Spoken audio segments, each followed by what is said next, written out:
What's happening, guys?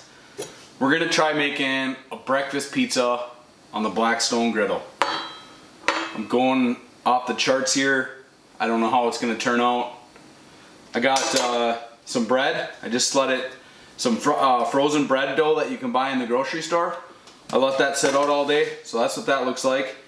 I got some Montreal Jack cheddar cheese, bacon, sausage, and a quarter cup of flour. I'm gonna make a gravy. Oh, I need 2.5 cups of milk too.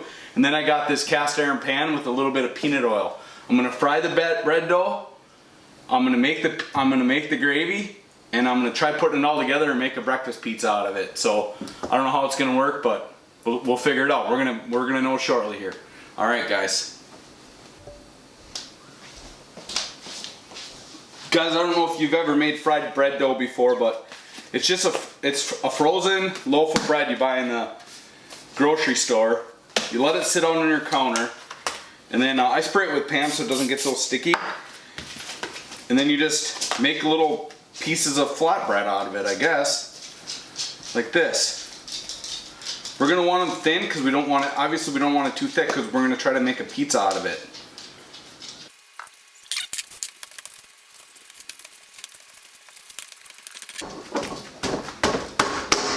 There you go, guys, something just like that. Like kind of just like a pizza crust. Well, we'll start out throwing down a little bacon. I cook bacon and sausage and hash browns on medium high, guys. That's the temp I like to run for that kind of food. That's breakfast sausage for the sausage gravy. That's gonna be the sauce for our breakfast pizza. So I'm gonna brown that up, brown some of that bacon up. Cut that bacon up and put it on the breakfast pizza as well.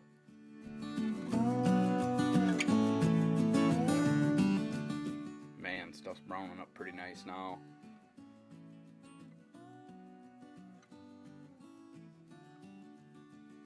I'm gonna get ready to add some flour to that sausage gravy. You want to keep the grease in that sausage because that's gonna help with the flour to make a roux. So mix that flour in. It's just a quarter cup of all-purpose flour.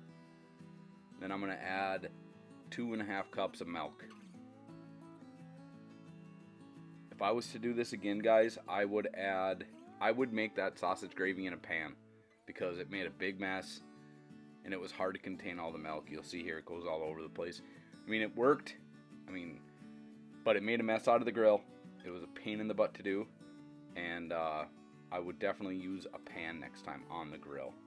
And I would let the pan get hot, because you'll see coming up here, I also fail in my cast iron over there. I did not let it get hot enough, and the oil wasn't hot enough to fry the bread dough. And that's what we're going to use for our base, our crust.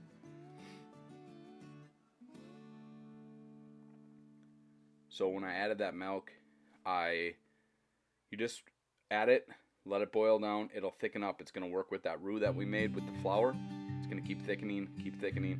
I just kept adding the milk as I went because I didn't want to add all 2.5 cups at the same time. It would have went all over the griddle. But as you can see, I'm making a pretty dandy mess over in that corner. And when I put my bread dough in that pan, it's not frying. The grease is nowhere near hot enough. So I knew I had to get it out of there. I put some of that peanut oil on the griddle, and I started just frying that bread dough on the griddle, and that worked out really, really well. Next time I make these, that's exactly how I'm gonna do it. I'm not even gonna monkey with that cast iron pan. Actually, I will monkey with it, but I'm gonna make the sausage gravy in that cast iron pan, and I'm gonna fry the bread dough on the griddle. You can see me, I was grabbing the peanut oil, putting it on the griddle, and then frying that bread dough, and it worked really, really well.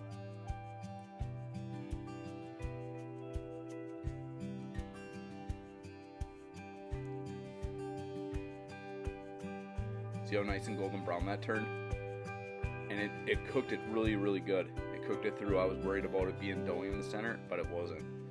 So here I'm just making some cheesecakes, or I'm not sure what the exact name for them is, but all I did was a thin layer of cheese, spray down some Pam, put a thin layer of cheese, and let that brown up. So then you got a crispy cheese, a crispy cheese on top of your breakfast pizza. So here I am. I put a little mayo down. That pizza was bomb. Put a little mayo down, added my sausage gravy to the top, added my bacon to that. But the best pizza was the one that I added mayo to. I actually liked that one so much I took one of the other ones apart and added mayo to it because it was way better. The next ones that I make will have a little bit of mayo mixed in with the sausage gravy. So then the cheese is done. I just flip it over and that makes your crust. My wife didn't want cheese, so I left that one plain, but it worked really, really well. I couldn't believe how well it turned out. Well, here I am. I got a mess. That top right corner is probably the hardest I've had to clean a Blackstone yet. It was kind of a pain in the butt, but all I do, guys, is I scrape everything in from the sides, scrape it to the back, scrape everything in to the sides, get rid of it out the grease trap. That's all I do.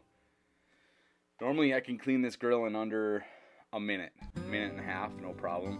This time I had to put a little elbow grease because of that sausage gravy. I don't recommend doing that. That was a trial and error type of thing, and it was an error for sure. But just pull it all in, scrape it clean, wash or wipe down with a paper towel, little Pam, and you're done. Well, that really didn't go as planned. That was kind of crazy. That got a little crazy for a second. But that was a learning curve. If I had to do it different, I would make the sausage gravy in a pan too. It was really windy out there, so it didn't get hot. But I'm gonna cut into one of these and see how they look.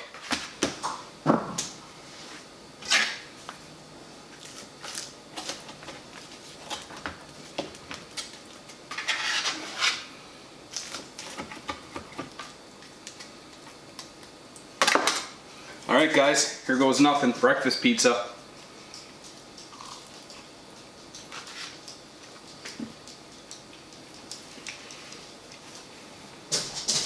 I'll tell you what, it's pretty tasty. Thanks for watching, guys. Until next time, we'll catch you later.